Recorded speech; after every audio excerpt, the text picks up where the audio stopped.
আমি বলবো তৃণমূল কংগ্রেসের রাজত্ব আপনারা দেখেছেন, সিপিএম এর রাজত্ব দেখেছেন, ভিন্ন রাজনীতি দেখেছেন। 50 বছর মায়েরা বলছি, 50 বছর কেন্দ্রের সঙ্গে রাজ্যের সুসম্পর্ক ছিল না। আমরা একটা এমন দেশে বাস করি যেই দেশেতে কেন্দ্রে একটা সরকার চলে আর রাজ্যে একটা সরকার চলে, দুটো সরকারের সমন্বয়ে চলে রাষ্ট্র ব্যবস্থা। অর্থাৎ আপনার বাড়িতে যা কিছু উন্নয়ন হয়, রাস্তা হয়, জল হয়, যা কিছু আছে ডেভেলপমেন্টের যা কিছুই কাজ হোক না কেন, কিছুটা কেন্দ্রের শেয়ার থাকে বেশিরভাগ ক্ষেত্রে, কিছুটা রাজ্যের শেয়ার থাকে, আর এই দুটো শেয়ার নিয়ে ডেভেলপমেন্টের কাজ হয়। কিন্তু আমরা অত্যন্ত দুর্ভাগ্য, 35 বছর বাম সরকার সেখান থেকে বঞ্চিত করেছে। তখন বলতো কেন্দ্রের কালো হাত ভেঙে দাও, গুড়িয়ে দাও, কেন্দ্র সরকার তুমি জবাব দাও। এই করেছে 35 বছর। আর তৃণমূল কংগ্রেসের সঙ্গে কেন্দ্রের সম্পর্ক ছিল মনে হচ্ছে যেন আমরা ভারতে পাকিস্তানে বাস করি, আর ভারতবর্ষের কেন্দ্র সরকার বোধহয় ভারত, তাই ভারত পাকিস্তানের মতন সম্পর্ক। এ কেন চলবে? যুক্তরাষ্ট্রীয় কাঠামোতে কেন্দ্র রাজ্য সমন্বয়ে সরকার চলবে। মানুষ জনগণ আমরা যারা আছি আমরা কেন তার সাপার হবো?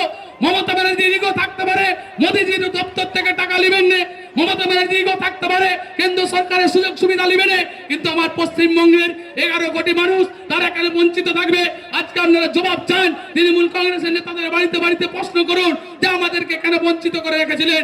আমরা তো অনেক আগেই এই উন্নয়নের জোয়ার দেখতে পেতাম, আমরা তো অনেক আগেই সুন্দর পশ্চিমবাংলা গড়তে পারতাম, কেন আপনারা আমাদেরকে বঞ্চিত করে রেখেছেন? আমি কথা দিচ্ছি আপনাদেরকে, মায়েদেরকে বলছি, দাদাদেরকে বলছি, আপনারা শুধুমাত্র 5 বছর আমাদেরকে দেন, 5 বছর পরে রিপোর্ট কার্ডটা নেবেন। আমি বলে যাচ্ছি এই হাজিপুরে আসবো, আপনারা সেদিন আমাকে বলবেন যে হাজিপুরেতে এই 5 বছর আগে যে কথা দিয়ে গেলেন সেই কথাগুলো খেলাপ করেছেন, অর্থাৎ সরকার যা প্রতিশ্রুতি দিয়েছিল সেগুলো রাখতে পারেনি। আপনারা আমার কাছ থেকে জবাব নেবেন, আমি আপনাদেরকে জবাব দেবো। কথা দিচ্ছি 5 বছর যদি আপনারা আমাদেরকে সময় দেন, পশ্চিমবঙ্গকে পাল্টে দেবো, গোঘাটকে পাল্টে দেবো, হাজিপুরকে পাল্টে দেবো, প্রকৃত বাড়িতে উন্নয়ন পৌঁছে দেবো। এটা কথা দিয়ে যাচ্ছে। আজকে ভাবুন তো, আমাদের দীর্ঘদিনের আবেগ ছিল আরামবাগ। আমাদের আজকে কিছু করতে হলে ছেলে মেয়েরা পড়াশোনা করে।